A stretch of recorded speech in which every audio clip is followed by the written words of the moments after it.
Welcome back to The Juggle is Real. I'm Andryanna, and today I am so thrilled to welcome back a guest, Charmaine Broughton. She was first here in January to help us start the year with a conversation that really resonated with listeners. We were talking about feeding our family balanced, wholesome meals without making food another source of stress. I loved that episode. Charmaine is a cookbook author. She's an instructor. She's the host of In Char's Kitchen, someone whose entire approach to food is built around making it delicious and doable for real life. You might see her on television. She is always sharing the best ideas.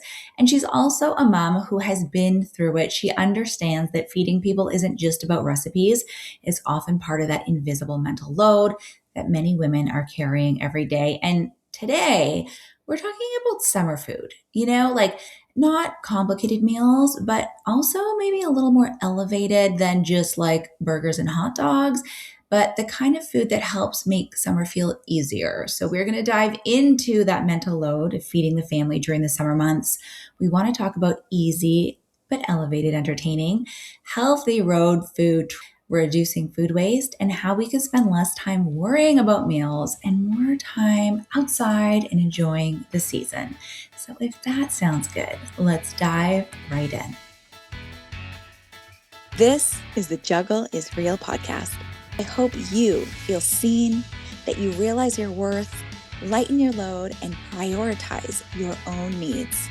As we hear from leading experts and well-known faces in the wellness, entrepreneurship, education, and motherhood space, I hope you gain insights, proven practices, and learn actionable tools to help you enjoy the juggle of work, family, and everything in between with a little less stress and a lot more ease, joy, and fun.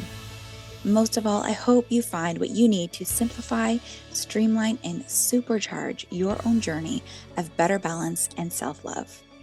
Are you with me? Let's get started. Charmaine, welcome back to The Juggle is Real. How's it going?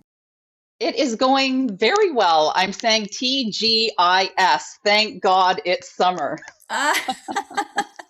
I think we're all feeling like that, like so much of what we've been discussing on the podcast is this very full month of June. And now we're at this culmination where we're like, oh my God, we're at the end. Like the light is full and bright. We're at the end of the tunnel. And now we're entering like this beautiful summer season. And so I'm really excited to chat with you about summertime and food and making it easy and elevated. But before we get started, you are in arguably one of the most beautiful parts of the world. You live in Muskoka, Canada. The stars are coming, the movie stars are coming to their boathouses. And like, what is new? Like, you were on the podcast in January. The winter was a lot for us in Ontario, especially Northern Ontario. How have you been? What have you been up to? What's new with you? Share what's going on in your world. Oh, well, a lot's been going on, but I'm kind of preaching to the entrepreneurial choir. It's no day is the same. Every day is different. I wear a lot of chef hats underneath the umbrella of what I do, from, out promoting my cookbook to teaching cooking classes. I do a lot of recipe development for a number of different corporate brands.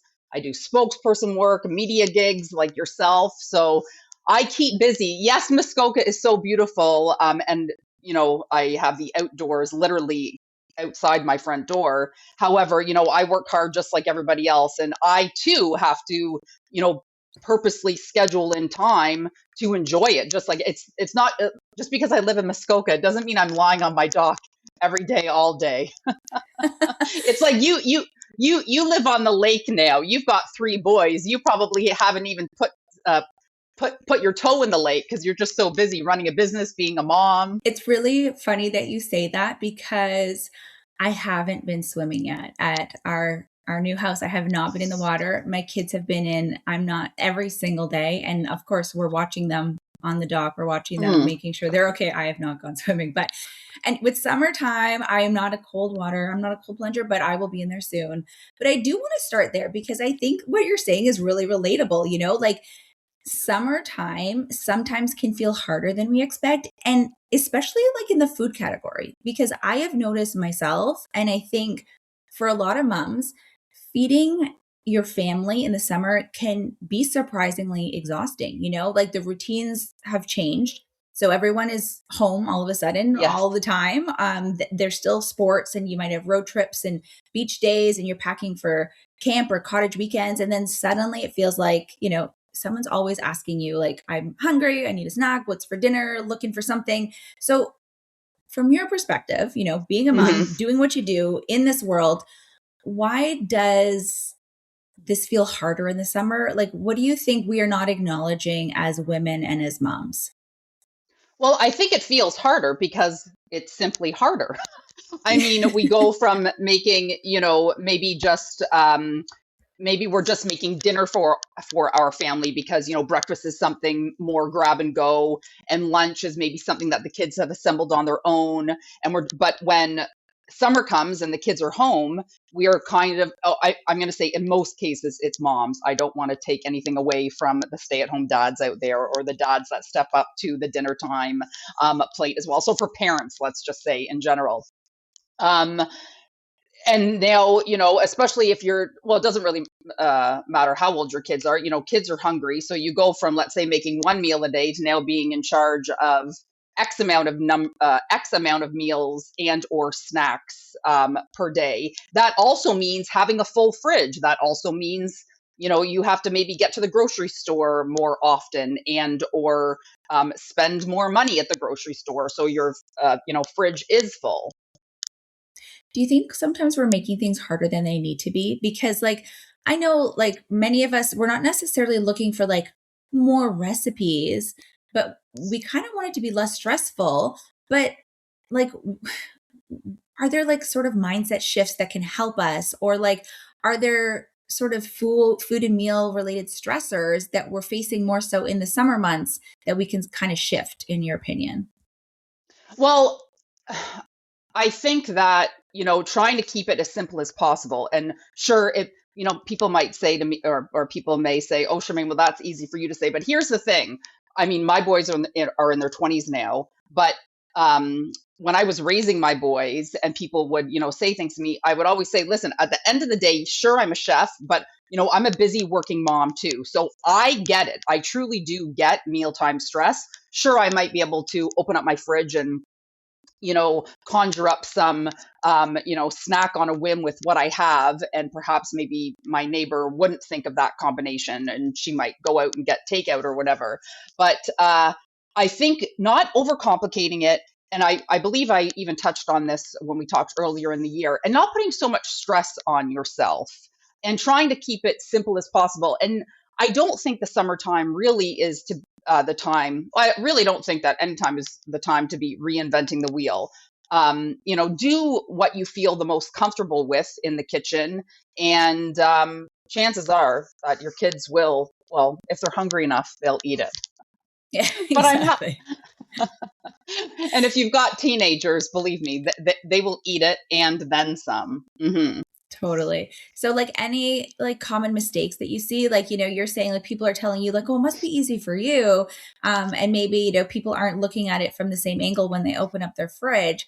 But anything that you have seen that's sort of common, women doing, or people making sort of like these mistakes, or thinking it has to be complicated, that's, sort of just making more work for yourself in the end. Yeah, so I'm a firm believer that summertime eating, whether you're entertaining or just feeding your family on a random Wednesday in the middle of January, should all be about like do nothing recipes that don't require a lot, maybe that just require assembling and not turning on the stove. I'm also suggesting to people, I know in one breath I said you have to have a fridge full of food, which sure you do, but try not to like overshop, and try to use up ingredients that you have in a variety of different dishes. One, first and foremost, so you haven't gone and bought something with great intentions and then it gets pushed to the back of the fridge and then you haven't used it, so you're wasting your time shopping and money. And hey, groceries and food are very expensive these days. You want to be Mhm. trying to utilize every single ingredient multiple ways if possible. So things like, maybe your kids are sick of sandwiches, but I love sandwiches. My kids were raised on sandwiches, and I tried to, be creative with my sandwich making. And one of the recipes that I made for my children multiple times, and when I was raising my family, and to this day, my kids still ask for it. And I think I may have chatted about it the last time that we talked too. Was I call it my ultimate supper sandwich, and it's perfect for summertime and or a random, Wednesday in the middle of January. So you take a round sourdough or pumpernickel loaf. You hollow out the inside just as if you were making that party spinach dip. You can put the bread that you've hollowed out in the freezer and use it for breadcrumbs, or you can make croutons out of it. And then you can go into your fridge and you can load it up with things that you have. Maybe you've got a little bit of like leftover deli meat or some grated cheese from something that you've made, or maybe you have leftover roasted veg from the night before, or some mixed greens from a salad that you had. You take all that, you layer it into the bread bowl, pop on the lid, wrap it tightly, and then you've got this great sandwich, for your kids to cut into wedges and enjoy throughout the day and or, for dinner time. You haven't turned on the stove, so you're not, sweating away in the kitchen. You're using up items that you already have.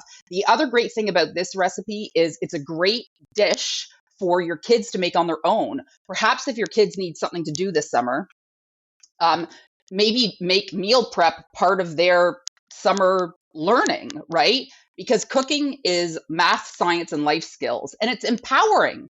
It's empowering. Like if your 8-year old or 5-year old or 10-year old made this supper sandwich, believe me, once they cut into it, they see those layers, they'll be so proud of themselves. And it's also a great recipe, depending on the age of your children and so on. Let's just say your kids were home alone, they can make it without the supervision of uh, uh, mom or dad. They just need maybe like a little paring knife to cut the top off of the bread. But other than that, it's just assembling. So obviously, your children and how responsible they are or aren't. So I'll leave it to the parents' discretion. What kind of knife they want to leave their children. But it's a great recipe for the whole family and to have kids prepare on their own. Well, you make a really good point. And so it makes me wonder too, like you're saying, the summer months can be a great time to introduce more opportunities for your kids to get involved in the kitchen because, Hmm. I've got 3 boys. I will say they haven't really taken an interest in cooking. So I basically am the only one who is in the kitchen. My husband's not really much of a cook, but that's not like in my family. My dad does the most of the cooking now, Yep. and my brothers are all very, very good cooks. So how could someone, in ways like you're explaining, like what are some good ways to start incorporating and getting your children involved? Maybe not necessarily making meals, but like how can we introduce more responsibility for them that can then help them as they maybe go into the next school year or, start making their own lunches? Like how can we give them more responsibility in the kitchen without it turning into like a giant mess and, everyone Or a with knives fight. or something? Yeah. Yeah.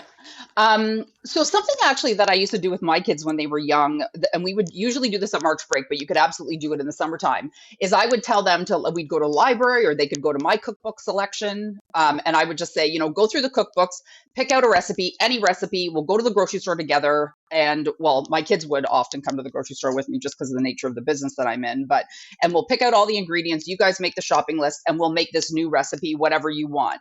So, you can make it fun and exciting because, again, even though I'm a chef, my kids, we kind of had the same meal rotation every, couple weeks as well. So this was a fun way just to switch it up a bit. I remember one year my son, we made like this citrus orange cake. It was phenomenal. I still talk about it uh, uh, to this day. So that's a fun way. And then also having them come to the grocery store with you, having them like with a pen and paper. I'm clearly aging myself, but I'm very much pen to paper kind of gal. Having them make the shopping list, go into the pantry, see what we do have and what we don't have, make the shopping list, go to the grocery store together and buy all of the ingredients. And again, depending on the age of your children, maybe if they're preteens, maybe they're responsible enough to ride their bike to the grocery store and do the groceries on their own. I when my boys were growing up, we didn't live too far from the grocery store. And that's something that I would always, I'd give them a shopping list and they'd go to the grocery store together. And again, that sense of empowerment, and walking to the grocery store and using mom's bank card, was really good for them. And good for Yeah. me because it was one less thing for me to do. And helpful, like two birds, one stone, maybe multiple birds. Yeah. I do appreciate what you're saying too, is like, if you bring them, then they kind of get a sense of like, okay, so this is the price of something. Like, we're talking about, food costs have gone up Yep. exponentially. So it does give them that appreciation of like, oh, okay, so this is how much, the food costs, like it's not just unlimited food and I'm hungry again and I'm going to just like, but also the time and the effort that it takes to actually put something together and just maybe getting a whole new appreciation. And then the side of, once you've created something, then just, having that proud moment of being able to say that you did it and you made it and that you helped out. So that's really cool. I think I'm going to like get my boys in the kitchen a little bit more this summer. But spending time in the kitchen is something that I'd really like to do a little bit less of, like, especially Yep. these summer months. And so I do want to talk about summer entertaining, Okay. not necessarily just making hot dogs and burgers, like elevated, but easy. You know what I mean? Because I think so many of us, we love the idea, I want to be having friends and family over this summer. And I want to be putting out, beautiful dishes or spreads. But I don't want to spend my entire time like cooking and being in the kitchen and prepping and cleaning and not even seeing my guests. You know what I mean? Yeah. And so I really do love, your approach. You've really spent your career, making food approachable, making it enjoyable. So talk to us, like, what does easy, elevated entertaining actually look like? And how can we create something special without creating like so much work for ourselves that it feels daunting and overwhelming, and then we just don't even do it. We just Okay. play hot Yes, dogs on barbecue. I love this question. So, my whole goal is to inspire people to get in the kitchen and recreate delicious and doable recipes with ease. That's the title of my cookbook, Delicious and Doable Recipes for Real and Everyday Life. And I always tell people, if you're looking for fussy and fancy, I am not the right person to follow. But if you're looking for delicious and doable recipes that, that you can recreate with ease and feed either yourself, your family, or your guests well, then that really is my jam. So one thing that, or one like dish that I love to serve, and you can literally make it a million different ways, maybe not a million, but a lot of different ways. I love bean dips. So canned Mm. beans, they're just such a great pantry staple. Like they're $2. They can You and sit your in your beans. pantry. No, I love them. I do. You do.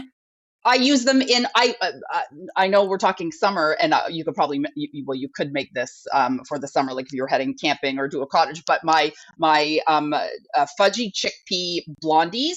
Sorry, my fudgy chickpea brownies. I'll make sure that the recipe is like when I send you the recipes, I'll make sure that, that's all included for the listeners. But my black bean, my fudgy black bean brownie cake. Oh my gosh, beans! They're like the best. They're so healthy. They're economical, plant protein, fiber, and just a great pantry staple.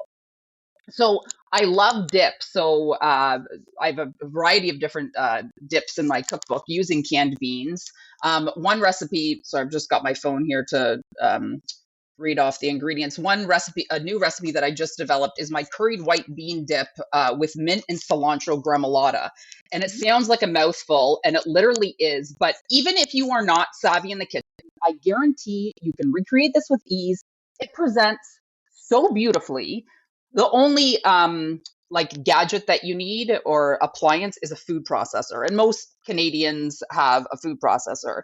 So you take a can of white kidney beans. You could use chickpeas, drain and rinse them, pat them dry, some garlic, some curry powder, some ground turmeric, some salt, some ground cinnamon and ginger, the zest and juice of 1 lime, a little bit of molasses, just to, the sweetness just cuts into the curry a little bit, and then some olive oil. Now, ideally with a dip, you want to make it the day before, but that also comes in handy if you're having guests. And or these dips are really good, whether it's this dip or my lentil dip or a variety of other dips that I have up on my website, is keep them in the fridge. And then like if the kids are hungry, have a bunch of like veggies and crackers and they can just like dip away midday. Anyhow, the other thing with any of the dips is ideally if you make them a day before, the flavors are really going to come out like once they sit overnight, right? And then you take that dip and then you, if you're having company, you can slather it on a beautiful platter or put it in a serving dish, and then you're going to make a gremolata. A gremolata is basically, traditionally it's chopped parsley and lemon zest and lemon juice, and it's a traditional garnish for ossobuco, which is a braised veal shank. But I do a gremolata with a variety of chopped fresh herbs, because here's the other thing. If, let's just say this summer, maybe you have a herb garden or you've made a recipe and it calls for mint and basil and dill, and your recipe only calls for like 3 tablespoons of each or a quarter cup of each, and you've got this much left of it. Always. Well, that's Yeah. food. Always. Yeah. That's food and money sitting in your fridge, wasting away. Chop it all up, add a squeeze of lemon juice or lime juice and the zest of a lemon or lime, stir it all together with a little bit of olive oil, and then you're going to take that gremolata and you're going to drizzle it or like dollop it over the top of your dip. And the vibrant like yellow and orange from the turmeric and the curry, and then the gremolata on top, it presents so beautifully. It's cost you like $3. You have to cut up some veg and maybe buy some nice crackers, but it presents. I don't know if you can see that. You can't really see it, but I'll make sure the picture is, I'll make sure the picture is up on my website with a link to the recipe. It's so delicious. It's so doable. It's economical. And that dip also works really well. You can slather it on a big white platter, and you can actually use it as a bed for like grilled veg. Like, so, and it just looks stunning. So you've got all your grilled veg, like your peppers and your mushroom and your zucchini, and then you can pile on the grilled veg on top of the dip, and then maybe you could dollop the gremolata on top of everything. Again, so simple, so beautiful, so colorful and healthy, and a real showstopper. Maybe to go with a burger and or a hot dog. I know we are trying to make it a little bit fancy, but maybe you just want to reinvent the wheel in one area, so you could have an elevated hamburger and hot dog party with my curry dip. Yeah. Sounds delicious. It sounds delicious. And I love that, like, what you're saying is like, you don't, just because you're having a gathering or something, it doesn't need to have like a giant complex menu, like, and you kind of just start with one simple idea and you're building from there. So can you walk us through how you think about entertaining?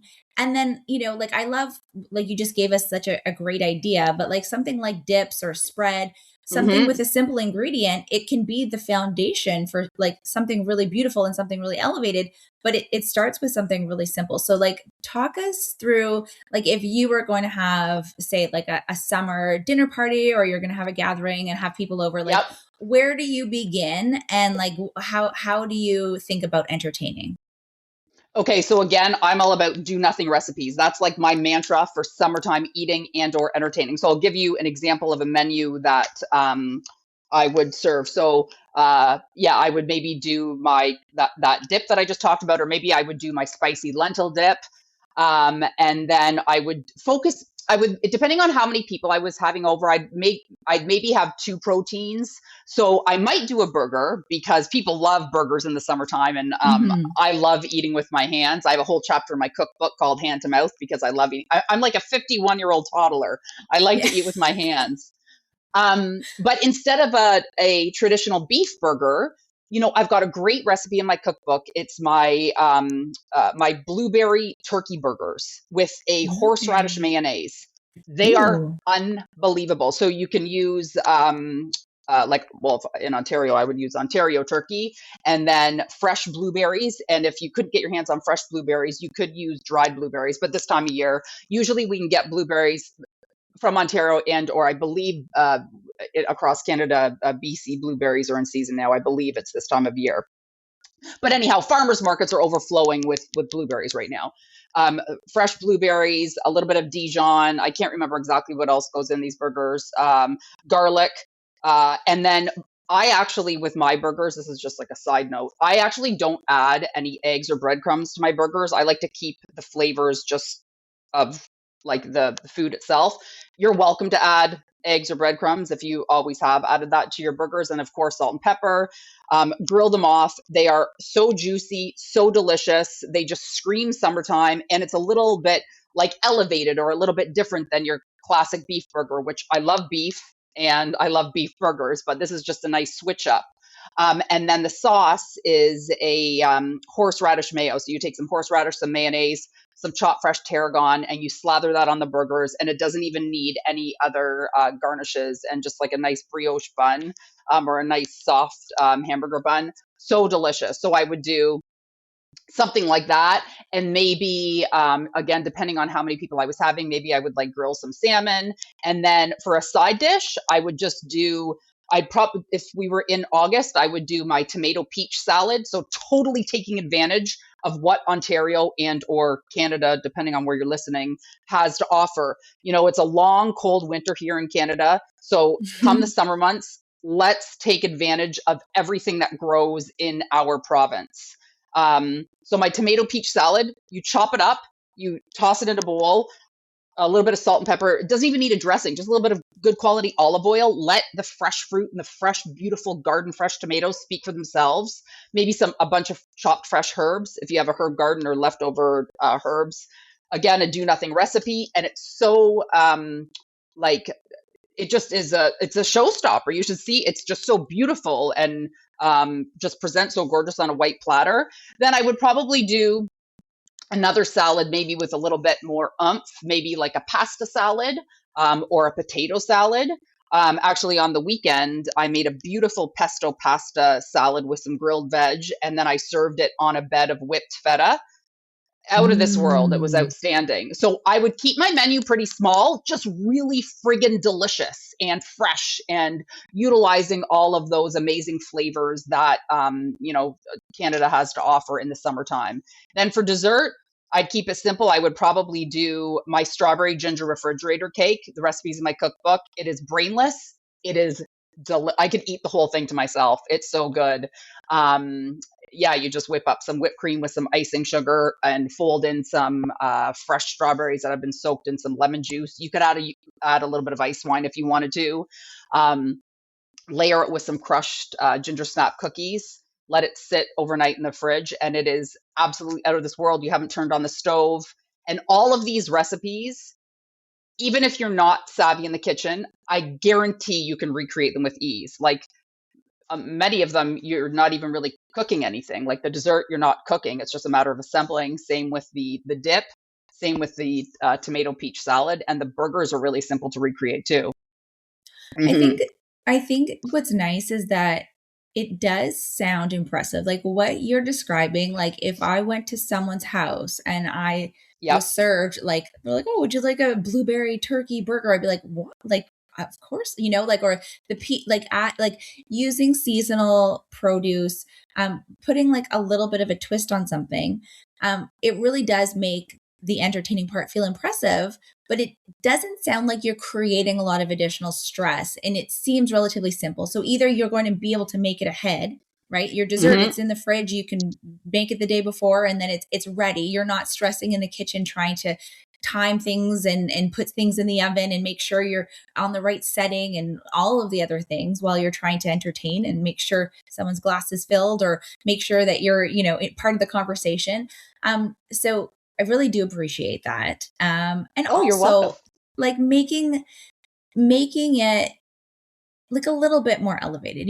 I do. Hmm. I love a burger. Like we've been doing smash burgers a lot. We got ourselves like a grill and it's Yeah. delicious. I love it. But yeah, like if you're going to have someone over or have a little gathering, like just putting a little spin on something that is a great classic, I think is a nice little Hmm. twist on it. I also want to talk about road trips because, Yes. the summer months is really when people are taking their holidays and they're really looking forward to these vacations we've been maybe planning for quite some time, or we're just really looking forward to having some quality time with our family, friends, seeing new destinations. And these trips are supposed to be fun, but sometimes they can be a little more stressful. We're on, heading on the road. There might be traffic. We might be going to gas stations and drive-throughs. This can be costly. This can add up, Yep. and it's not necessarily, healthy, wholesome options when we're stopping on the side of the road at an en route or whatever. Um, Talk to us about road tripping, maybe how we can save some money, make travel more enjoyable, and how we can prepare for that road trip when it comes to eating. Okay, yeah. So I think I mentioned at the top of our conversation that I'm all about, using things that you have already in your refrigerator. So when you're heading out on a road trip, whether it's for a week or a weekend, there's nothing worse than coming home to a fridge full of food that's gone bad that you've paid for. And at the Mhm. end of the day, food is very expensive now. And another little life tip and life lesson for kids is, when you teach them to pack for a road trip, it will pay dividends as they get older, because both my boys, now will be like, Mom, I'm so glad that you taught us how to do this, because now I don't like, I'm the only one out of my friends that doesn't go out for, if we're on a road trip, I always pack my own food, because at the end of the road trip, I've saved, $75 on takeout. So saving money, but also not wasting food that you have in your fridge. So things again like that ultimate supper sandwich, you could call it make it fun for your kids, call it the ultimate road trip sandwich. So Mhm. you're not leaving that half container of mixed greens in the fridge, and though that little bit of deli meat, and maybe you've got half a cucumber and some tomato. You're not leaving that in the fridge and coming home to an empty fridge of wasted food and money. You're layering all that into a sandwich. And or wraps are great. Wraps are fun also. It's another great one. It's easy to eat in the car, right? It doesn't make a ton of mess. And two, you can load up the wrap with all the leftovers that you have in your fridge. You can even slather on some of my bean dip instead of like using mayonnaise or whatever. So it's additional plant protein. And then things like, let's say you have a bunch of avocados left and they're like turning. Peel them, pop them into your food processor, add a little bit of, you can add honey, you can add molasses, you can even add a little bit of maple syrup, some dark chocolate chips, and some cocoa powder, a nice hefty pinch of salt. Buzz it all together, and you've got yourself a like avocado based chocolate mousse. Don't even Mm. tell your kids or your husband that it's made with avocado. It is so yummy. It's so rich and velvety. It's healthy. You're using up those avocados that have cost you almost $7 a piece. Yeah. So you're not coming home to like, guacamole gone bad on your countertop. You can place the chocolate mousse into like little mason jars or little Tupperware containers, and keep it in your cooler, and it is absolutely delicious. I like to add in some orange zest, so it's like a chocolate orange avocado mousse. I have a couple different twists on them. You could add in some peanut butter and top the ones with peanut Mm. butter with some peanut, so it's like a peanut uh, chocolate mousse. You could add a little bit of coconut extract and top it with some flaked coconut for like a coconut version. So I've got, I think, three different versions up on my website. And again, I'll make sure that you have all of the uh, recipes. And yeah, because you want like things that are fairly simple to eat in the car. Another thing is my carrot cake truffles and or my chocolate coconut energy truffles. The chocolate energy truffles, they're in my cookbook, but the carrot cake truffles are phenomenal. You just grate some carrot, pop it into your food processor with some oats and nuts and honey, vanilla. What else do I put in there? Cinnamon, ginger. I can't remember. And buzz it all up. I'll make sure that you have the recipe, and then roll them into like little energy truffles. And they're great in the car. If you've hit a slump and you don't want to go to stop and spend, $35 for some like really inexpensive some really unhealthy and expensive snacks. But with me, it's not just about like, yes, I kind of pride myself on fueling my body well, and I pride myself on fueling my kids' bodies well. But believe me, I'm all about having my cake and eating it too. But at the same time, I just really want people to use up what they have. I don't want them to be wasting their time and their money. So I want them to be able to use all those ingredients that they have and turn them into snacks and or meals that they can either eat on the road, eat on, the patio, take camping. Yeah, because there's nothing worse than coming home after, a few days away to a fridge full of food gone bad. Mm-hmm. It's Yeah. true, because I think we can forget about that part. And it's like, whatever's there, it kind of gets forgotten. But I love your approach is like, we're going to clean out the fridge and not Mm-hmm. just dump it all, but we're going to use it. And so I think it's like, oh, how can we reimagine? Okay. So like, you buy a bag of avocados, and it's so true. It's like, or it's like bananas, it's like, okay, they're good. They're good. They're good. They're brown. Or it's like, Yeah. they're good. It's like, oh, they're green. They're green. They're green. Now they're too soft. Okay. So you're saying like, or whatever you might have. And you have like such great recipes where it's like, okay, we're not going out to buy 900 different ingredients. It's like, okay, so here's how you can make a hummus, but like, what do you have in your fridge? And then you're going to just add that in. Or like foods that Right. travel well, like energy balls, my kids will want those from like, say like a place like a Booster Juice, and you're paying $3, Right, which are $4 probably for $5 or one. $6 each. Yeah. Yes. And so what you're saying is like, okay, well, you already have like all these ingredients already at home. Let's use up what you have. Let's, it's going to take maybe 15 minutes to do it. But then it's like, yeah, when you hit that traffic jam, or when someone's getting hangry, or, like Mm-hmm. they want that little snack, you have something that is, you can keep it in the fridge while you're home, but it does travel really well also. And when you prepare your own food, in most cases, it's going to be like I wanted to make the point about I'm all about having my cake and eating it too, because I don't want moms listening or parents listening to think that like, I'm just about like choking down bean sprouts and tofu. No, no, no. Believe me, I eat and enjoy everything. And I'm all about going out for dinner and having a 3-scoop ice cream. Believe me, I have my cake and eating it and eat it too. But to me, Mhm. health isn't just about what you put in your body. It's the whole picture. It's teaching them like, using up what we have. This way we're going to have food for our trip. This way we're saving money. So maybe the extra $100 that we would have spent on, food on the way to wherever we're going, we can put toward like a really cool hotel room or something. And or having the kids help in the kitchen. Those are all just really healthy habits. I don't want people to think that I'm just specifically talking about what I'm putting in my body. I just think health in the whole picture, whether it comes to like finances, what we do put in our body, and then teaching our kids, especially you and I as the moms of boys, we want to raise our boys well. So when they get married, their wives aren't complaining about their mother-in-laws. We've had guests talking about that in the past. Thank you to Dr. I Tracy believe it. Dalgleish. Yes, her episode is very well listened to and Oh, very well received. But I totally get it, yeah. because it's true. Like it is really about this balance, and sometimes we don't have the energy to pull out the food processor. I know for myself, like sometimes just the fact that I'm going to have to wash it in the end is enough for me to just not even take it out of the cupboard.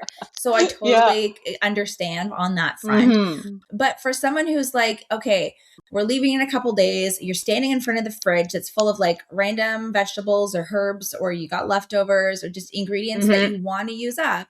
So how do you approach the situation? Like, so are there strategies that you have for kind of like turning a bunch of random things into something that we can eat? Or is it kind of like see what you have and then look into a cookbook?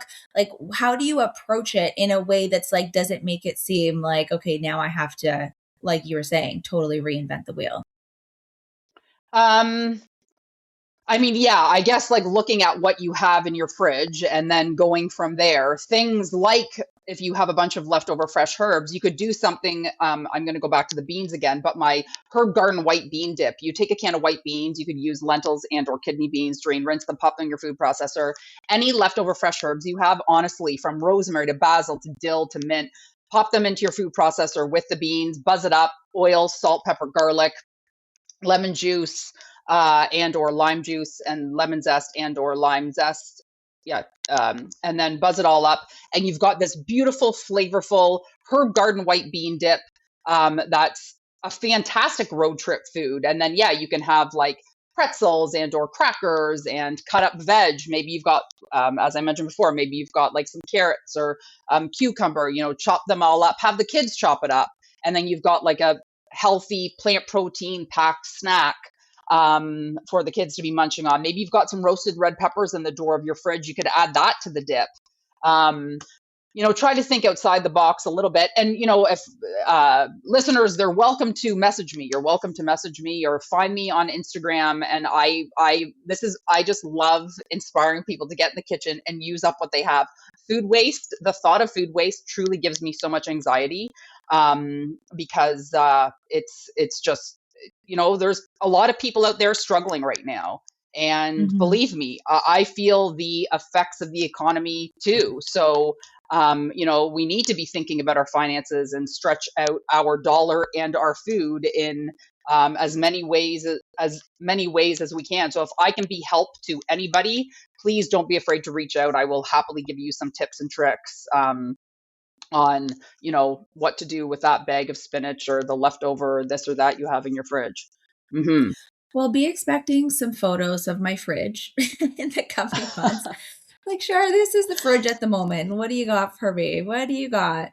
But it's true because I think sometimes it is like that additional mental load, right? Of Yep. feeding people during summer, right? And so like it can be part of sort of that invisible load. And so for many of us who feel responsible and who are relatively most responsible for the meals and the snacks and the drinks and the planning, what are Yep. some ways that we can reduce that food related decision fatigue? Because it's true, like you were saying, like even when your kids were younger, like you kind of get into this routine and it's like, okay, we're going to do tacos and then it's going to be spaghetti and then it's going to be meatloaf and then it's going to be a burger, and you kind of just rinse and repeat. So the decision fatigue can kind of weigh on us, but also Hmm. what you're describing in the meals you're sharing, or even just the dips and the spreads, it sounds simple and easy, but it's not something that we would necessarily think of off the top of our head. So any ways that we can reduce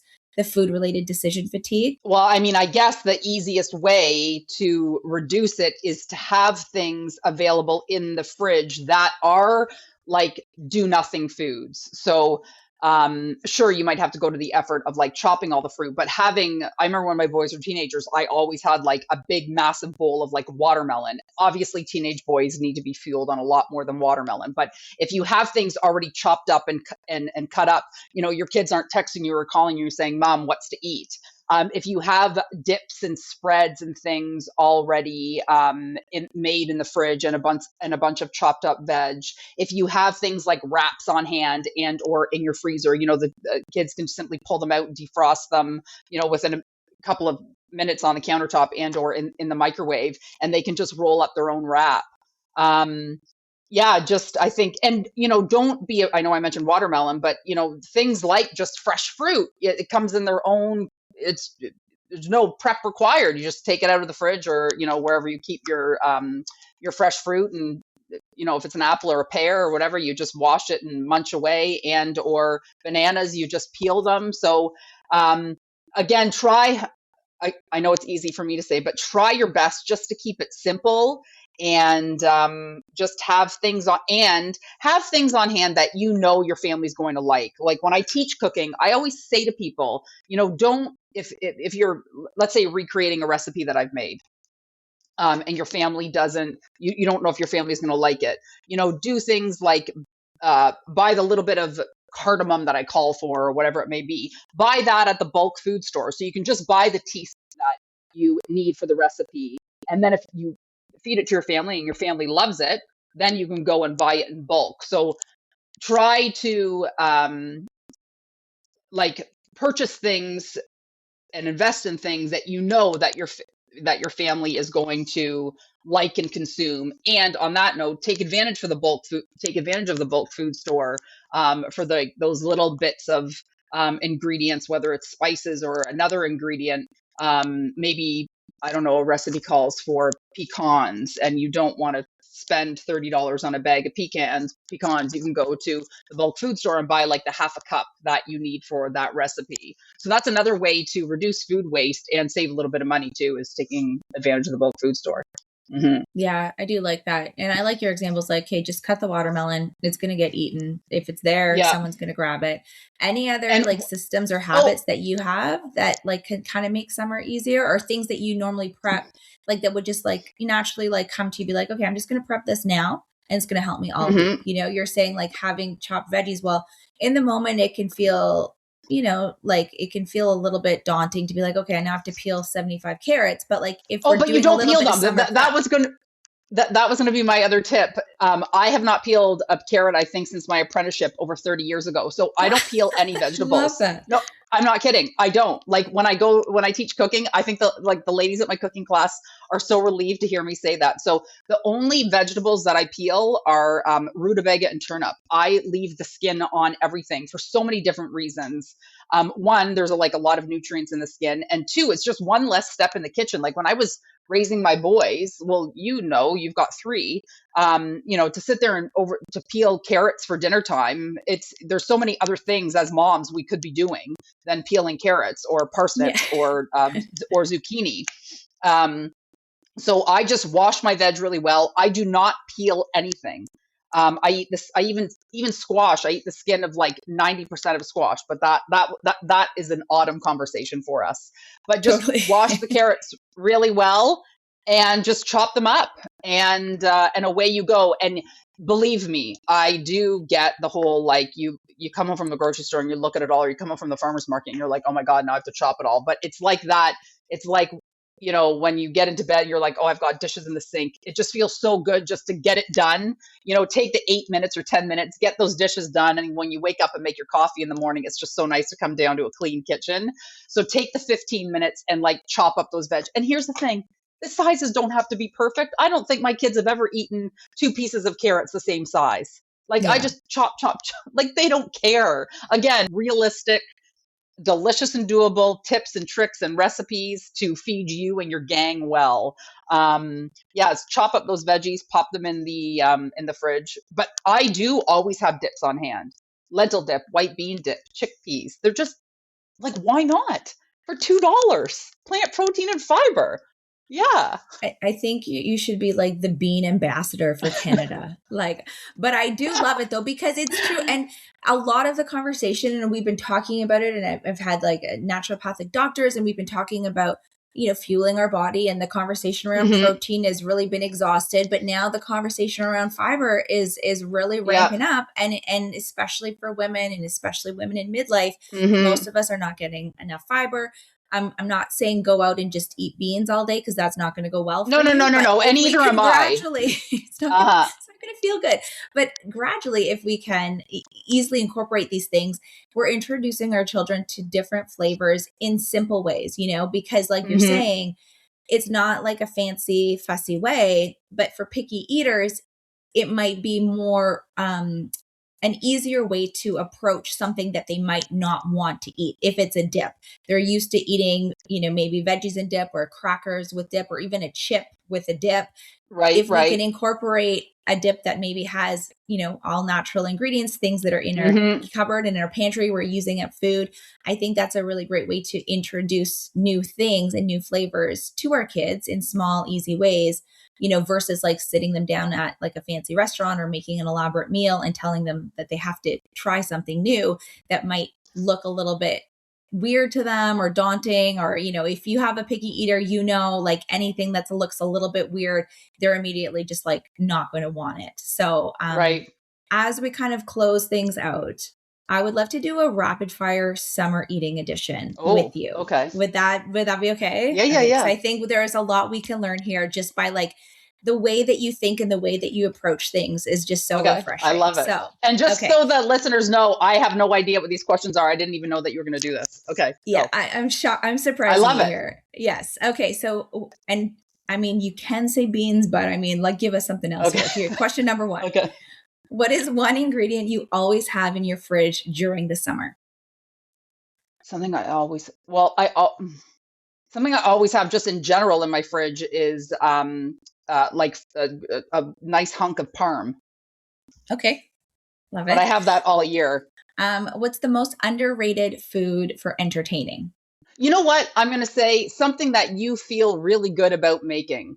Like something that maybe you are so comfortable making and you're not reinventing the wheel, but it brings you joy to make. And here's the other thing. Don't let any, snobby chef on TV tell you that you have to make an appetizer for guests that costs, X amount of dollars and you have to go to all the fancy shops to get it. Do and make what brings you joy. So whatever recipe brings you joy, do that. Love Mm-hmm. it. Okay. So then what is one thing families spend money on that you don't think they have to, food related? Um, like really anything takeout. And again, I don't want people to think that my kids never ate takeout because that's not the truth. Like occasionally, but literally occasionally. Like I remember this one day I was having a conversation with somebody and I said that, oh, we might get takeout like maybe 6 times a year. This is when my boys are like when my kids were growing up. And she's like, you mean 6 times a month, right? And I'm like, no, like we might get takeout 6 times a year. Like I just never spent money on takeout. One, because I just knew what I could make for that amount of money that I would spend at the takeout. But I don't want people to think that I've never eaten a hamburger through a drive-through because I have. But I just think, yeah, like going through the drive-through, it's like I don't even know how much it would cost now to go through the drive-through and spend money on that. I just wouldn't do that. Oh, I could tell you, and it would blow your brains. Yeah, I'm sure it would blow my And really the sorry, I know I went off on a little bit of a tangent there, but also like when people spend money on things that maybe they know, here's the thing. Like if you know your husband hates salmon, don't buy it and stop don't buy it if because you're not going to convince them to eat it. And I'm not picking on husbands here at all, but stop spending your money on things that you know your family doesn't like. If you know your kids hate spinach and hate avocados, do not buy them. Just stop and use that money towards something else. There's a lot of other amazing fruits and vegetables out there that will do your kids' bodies well. It doesn't need to be, if your kids hate kale, well, that's fine. They hate kale. There's lots of other amazing foods that they can eat out there. Mm-hmm. Totally. Okay. So then, what's one simple thing that people can make themselves instead of buying? Oh, the dips. Honestly, The dips. I knew you were going to say the dips. I'm not kidding though. And I am not being paid by the bean people. It's just such an easy, delicious, nutrient dense snack and or meal, or incorporated into a entree or into an entree. On the dip note, I know the ones that I've been talking about have been savory, but I also have an awesome chocolate hummus up on my website. I'll make sure that's linked too. So that's great. If you're heading to a picnic or a cottage, you can whip up this chocolate hummus, and it's great for dipping pretzels and or strawberries and or any fresh fruit.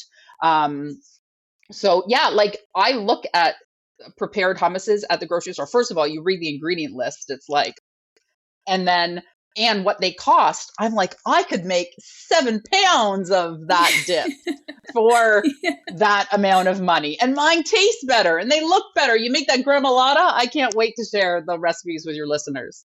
Mm-hmm. Yeah, I'm excited. Everyone needs to go to the notes for this podcast episode for sure. Maybe my next cookbook will be called Delicious and Doable Dips or something. Delicious and doable bean recipes. Yeah. Speaking of beans, this is my black bean brownies with caramel mascarpone frosting. They're phenomenal. This is a really good recipe. I'll make sure that the listeners have this too. I don't know if you can see it, but because the reflection there, it's my Tex-Mex rice salad. So when Okay, tomato that season, sounds like delicious. come August, when tomatoes are like overflowing and growing like growing from here from Muskoka to Toronto, that's a great recipe. Oh, and there's beans in it. Surprise, surprise. I mean, come on. We know who we're talking to. We know. Okay, Yeah. so then the last couple questions. I know you've given us so many recipes and meal options, but what would be your easiest crowd pleasing summer dish that you've made? Um, the the tomato peach salad is phenomenal. It is so delicious. Tomatoes, peaches, fresh herbs, a little bit of olive oil, salt, pepper.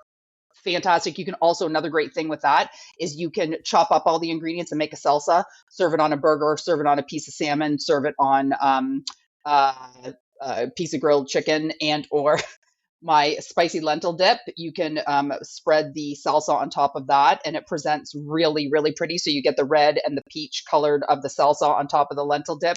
It looks spectacular.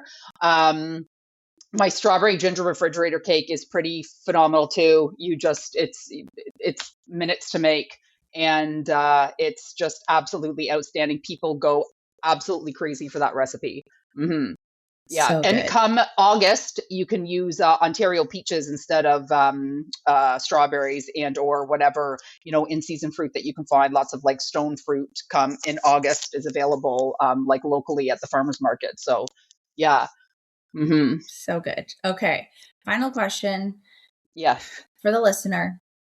We're Hmm. listening, we're getting all these ideas. It sounds delicious. But Yeah. if we remember just one thing from this conversation, next time we're standing in the kitchen, we're looking around, we're trying to figure out what to feed everyone. What do you want that reminder, little Char on our shoulder, reminding us? Hmm. What is that reminder that you want us to remember this summer? Um, I want you to remember that to keep it simple, don't overthink it, and your kids will your kids are really going to love, enjoy, and have the memories of anything that you make while you're happy in the kitchen. So try to Mm, enjoy the moment with them. And that's what they're going to remember. They're not going to remember that mom, or they might remember that mom made them choke down a bunch of kale because so and so on Instagram's child was drinking a kale smoothie all summer. Try to make it fun, try to make it enjoyable, and, feed and fuel your family what that they enjoy, and just try to enjoy summer. It's short because before we know it, we're going to be talking like crock pot meals and holiday entertaining, yeah, like exactly. Christmas holiday entertaining. So Yeah, yeah. That's yeah, that's a enjoy. conversation for a few months, that for I know. sure. For sure. But I know Uh, you have amazing ideas for that season mm, as well. Charmaine, I love the passion. I know this is like an audio podcast. So like the listener won't be able to see except for like the clips we share on social media, but like you just have the most beautiful energy and the passion you thank have, you. the ideas that just come to you. It's incredible to Mm. see, and it's like you can hear the passion coming through your voice. So thank you so much for joining us again. Have the My best summer. absolute pleasure. I feel blessed that I get to do and share what I truly love to do. I feel that's why I've been put on this planet. And as I mentioned, please, for anybody listening, do not be afraid to reach out. And if I can help you, I absolutely will. Hmm. Okay, well, get ready for all my picks. I'm going to be sending you fridge picks all summer, you know? All righty. I can't wait. Okay, before we wrap up, I just want to say a huge thank you to Charmaine Broughton for joining us today on The Juggle is Real. She just has the best energy, and one of the things I always appreciate about Char's approach is that she makes healthy, wholesome eating feel realistic and, like her motto, totally doable. There's so many messages out there that makes feeding your family feel complicated or like really expensive or like one more thing we have to perfect. And so I'm so grateful that her philosophy is rooted in simplicity and being practical and just making the most of what is already in your fridge, in your cupboard, in your pantry, and just moving forward from there. So a few things that stood out from the conversation is that summer food does not have to be complicated to be enjoyable. So even if you're entertaining or you're heading to a tournament, a summer tournament, packing up for camp, cottage, going tenting, or just like trying to get dinner on the table, the simplest solutions are often the best ones. I also love that her approach to feeding families is often part of that invisible load that we carry. And, like talking about the planning and the grocery shopping, the snacks, the meals, the decision making. And so I love the reminders that we can lower the pressure and simplify things wherever possible and kind of let go of that idea that it has to be super elaborate in order to be good. And then I really, really did love the reminder to use what you have, because I'm often like, the kids say there's no food, I'm going to pick up more, I'm going to get more. But like, are we really looking in the nooks and crannies and being like, oh yeah, like why don't we use up this, or how can we incorporate this before we do something else?